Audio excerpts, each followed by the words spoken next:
Hi everyone, welcome to my channel education file. और इस video में पढ़ने वाले हैं group investigation model of teaching. ये किसी ने क्वेरी करी थी, तो जिसने भी करी थी वो प्लीज़ ये वीडियो देख लेना।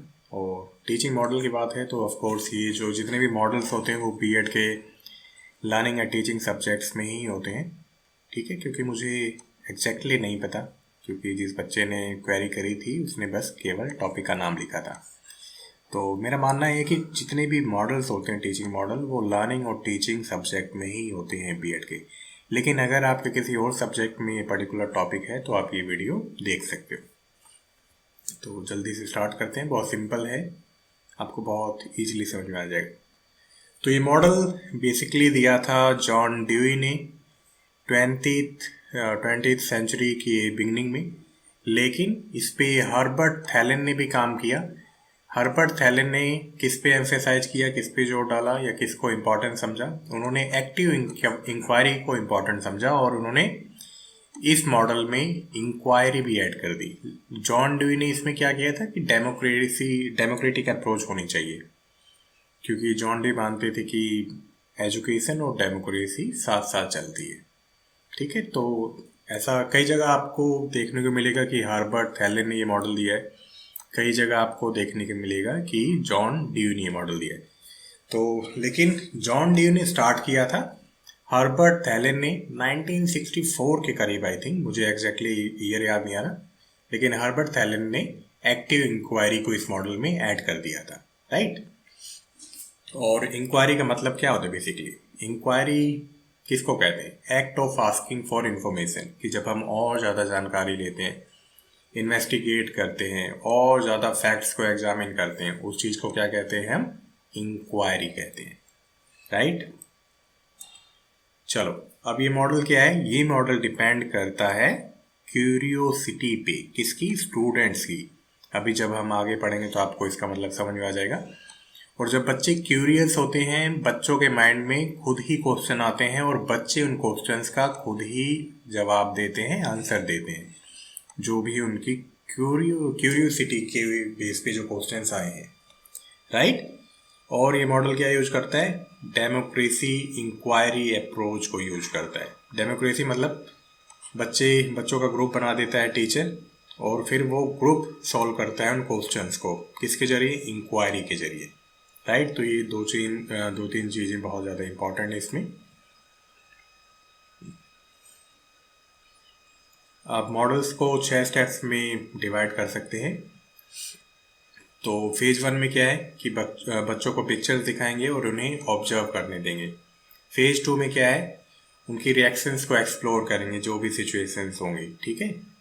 देन फेज 3 में क्या है? Student formulate study task and organise for study, कि बच्चों का ग्रुप बनेगा और वो स्टडी करेंगे। ठीक है। प्रॉब्लम डेफिनेशन जो भी होगी, रोल होगा, असाइनमेंट होगा, जिसके जरिए भी प्रॉब्लम्स को सॉल्व करना है। देन फेज 4 में क्या है? इंडिपेंडेंट एंड ग्रुप स्टडी, मतलब वो ग्रुप स्टडी करेंगे। फेज 5 में क्या है? Student analyse progress and process, कि क्या उन्होंने सीखा, मतलब क्या प्रोग्रेस रही और कैसे कैसे उन्होंने पर्टिकुलर प्रोडक्ट पे वो पहुंचे हैं, पर्टिकुलर रिजल्ट पे वो पहुंचे हैं। यह भी लगता होगा आपको बहुत मुश्किल, लेकिन अभी मैं अच्छे से बताऊंगा तो आपको बहुत इजी लगेगा ये मॉडल। देन फेज 6 में क्या होगा? Recycle activity. अगर कुछ क्वेश्चंस का जवाब नहीं मिला है, देन अगेन एक्टिविटी को फिर से रिपीट किया जा सकता है इन्हीं फेजेस में। ओके। तो सबसे पहले देखते हैं, सपोज करो मैं एक टीचर हूँ या आप एक टीचर हो, तो आपको या मुझे एक टॉपिक प्रेजेंट करना है कि डिफरेंट काइंड्स ऑफ बाइक्स पे। ठीक है। अब मैं जब भी चैप्टर स्टार्ट करूँगा तो मैं स्टार्टिंग में बच्चों को इस तरह से या इस मॉडल के जरिए पढ़ाऊंगा। तो इसमें मैं क्या यूज करूँगा? अलग अलग इमेजेस यूज करूँगा बाइक्स की, और जो अलग अलग इमेजेस होंगी वो बच्चों में क्यूरियोसिटी जनरेट करेंगे। ठीक है। बच्चे जिज्ञासु हो जाएंगे, बच्चे जानना चाहेंगे कि क्यों डिफरेंट डिफरेंट बाइक्स होती हैं, क्या उनमें बेसिक चीज़ें होती हैं जो उनको अलग बनाती हैं। मैंने बाइक्स का एग्जांपल लिया है। टीचिंग में तो कुछ भी हो सकता है ना, टीचिंग किसी भी टॉपिक पे हो सकती है, किसी भी कॉन्सेप्ट पे हो सकती है। तो ये बस एग्जांपल के लिए सपोज करो। और आप जो भी इमेज लोगे ना, बहुत अच्छे से उसको डिसाइड करना कि कौन कौन सी इमेजेस आप लोगे। इमेजेस को नंबर दोगे। सपोज करो मैंने ये ली है स्प्लेंडर, इंडिया में फेमस है, एक्सपल्स है हीरो की बाइक, टीवीएस अपाची एक्सट्रीम है ना, और ये आई थिंक टीवीएस की है रोडियो। अब देखो बच्चों को ये सभी बाइक्स बहुत ही ज़्यादा क्यूरियस करेंगी। क्यों? सबके लुक्स अलग अलग हैं, सबके कलर अलग अलग हैं, और बच्चों को बहुत ज़्यादा क्यूरियसिटी होती ही है बाइक को लेके, है ना। बच्चों को पता भी होगा कि बहुत सारी बाइक, कौन कौन सी बाइक हैं जो बहुत तेज़ चलती है ना। तो सभी बाइक्स बच्चों को बहुत ज़्यादा क्यूरियस करेंगी, बहुत ज़्यादा जिज्ञासु हो जाएंगे। तो बच्चों को इमेज दिखाओ और बच्चों को नोटिस करने दो, राइट। ये मॉडल ऐसे ही काम करता है। इसमें हम इमेजेस का यूज करते हैं और बच्चों को ऑब्जर्व करने देते हैं, ताकि इमेजेस बच्चों को क्यूरियस करें, बच्चों को जिज्ञासु करें, और बच्चे क्वेश्चंस अपने आप से पूछें कि भाई अलग अलग ये पिक्चर्स क्यों हैं, क्या क्या चीज़ें सभी बाइक्स में डिफरेंट है, या कोई भी टॉपिक या कोई भी कॉन्सेप्ट हो सकता है, या कह सकते हैं कि विंड टर्बाइंस हो सकती हैं डिफरेंट टाइप्स की, है ना, डिफरेंट कार्स हो सकती हैं, तो वो सभी चीज़ें। तो फेज 1 में क्या करना है, एक टीचर क्या करेगा, पिक्चर्स को बहुत केयरफुली सेलेक्ट करेगा जो कि क्यूरियोसिटी को प्रोवोक करे स्टूडेंट में। टीचर अपने क्वेश्चंस को भी प्री प्लान कर सकता है। अगर स्टूडेंट नहीं बना पा रहे तो टीचर को प्री प्लान अपने क्वेश्चंस कर लेने चाहिए। देन फेज 2 में क्या होगा, बच्चा और ज़्यादा एक्सप्लोर करेगा।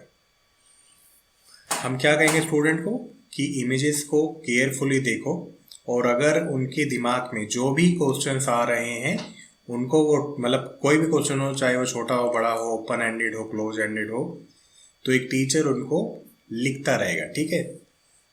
तो हो सकता है वो चार्ट पे लिखे, हो सकता है वो कंप्यूटर पे लिखे। आजकल तो ऑफकोर्स कंप्यूटर पे लिख सकते हैं, फ़ोन पे भी लिख सकते हैं ना। और जब अब लिखेगा तो वर्ड फाइल के जरिए वो प्रिंट आउट निकाल सकता है, टीचर अलग अलग बच्चों को दे सकता है, और हर एक सीट वो अलग अलग ग्रुप ऑफ स्टूडेंट्स को दे सकता है। या अगर सभी बच्चों में, अगर हम हायर लेवल की बात करें जहाँ पे बच्चों के पास, सभी बच्चों के पास, सभी स्टूडेंट के पास मोबाइल फ़ोन है या टैबलेट है, तो वो उसी पे वो क्वेश्चंस को देख सकते हैं, राइट। तो जितने भी क्वेश्चंस गैदर किए जा सकते हैं, गैदर करने चाहिए टीचर के द्वारा।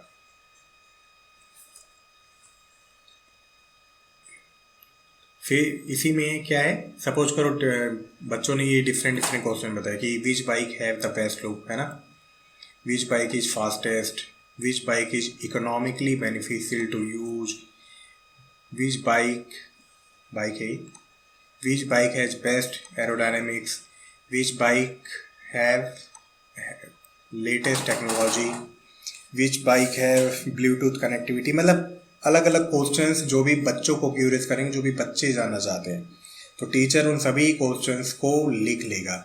ग्रामर मिस्टेक पे ध्यान मत देना यहाँ पे, ठीक है, जल्दबाजी में कुछ गलतियाँ हो गई हैं।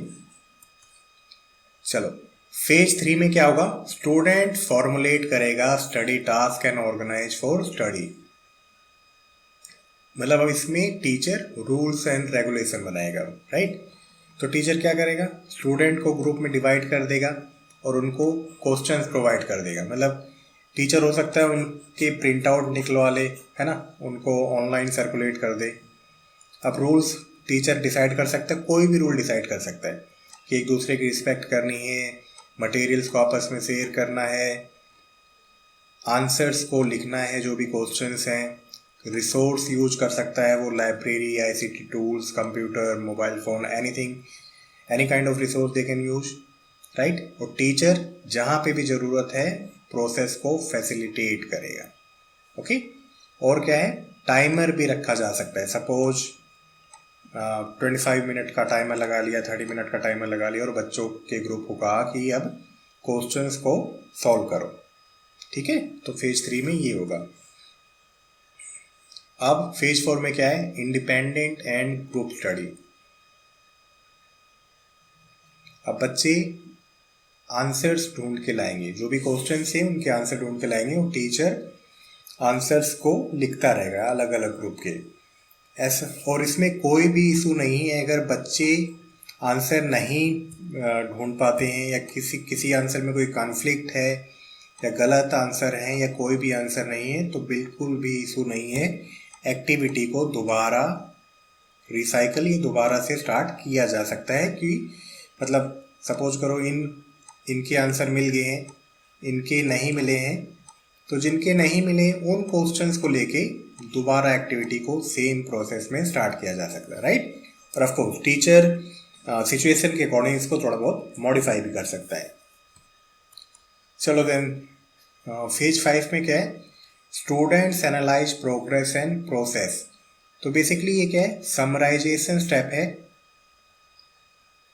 तो टीचर इसमें स्टूडेंट से पूछता है कि क्या किस मतलब सबसे इम्पोर्टेंस क्या था या सबसे ज़रूरी चीज़ों को वो अंडरलाइन कर सकता है with the help of student.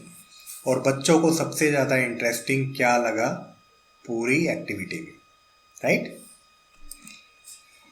तो बच्चों को जो भी लगा होगा बाइक में या जो भी टेक्नोलॉजी है उसमें, तो बच्चे बता सकते हैं। Then recycle activity.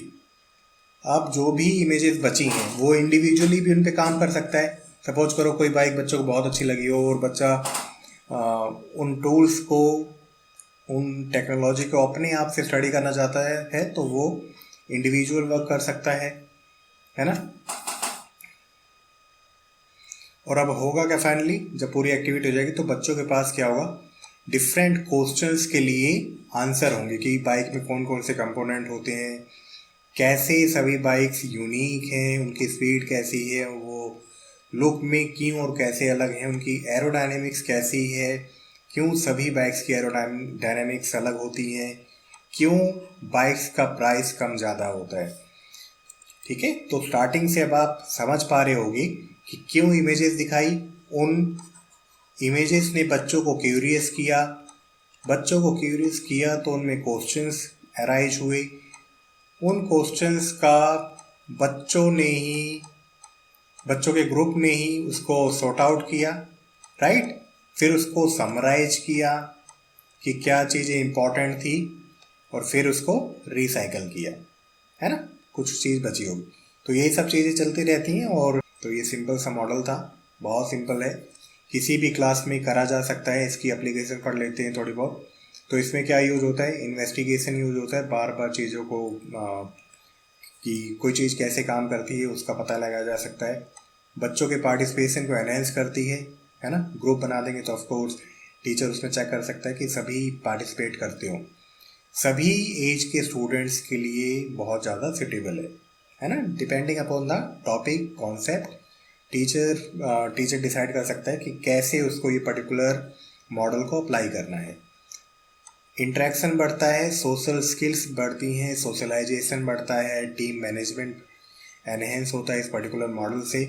Decision making power बच्चों में और ज़्यादा एनहेंस होती है। Critical and logical thinking enhance होती है बच्चों की, क्योंकि बच्चे खुद ही क्वेश्चन बना रहे हैं, उनका आंसर भी खुद ही दे रहे हैं by using different resources, right. Leadership skill भी एनहेंस होती है, क्योंकि सभी ग्रुप में आपको पता चल जाएगा कि कौन बच्चा पूरे ग्रुप को चला रहा है ना, किसकी बातें ज़्यादा मानी जा रही है।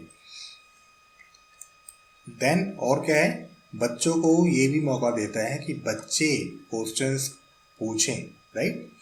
क्योंकि क्वेश्चन कई बार हम नहीं पूछ पाते हैं या स्टूडेंट्स नहीं पूछ पाते हैं। मतलब जब हम स्टूडेंट थे हम भी नहीं पूछ पाते थे कई बार।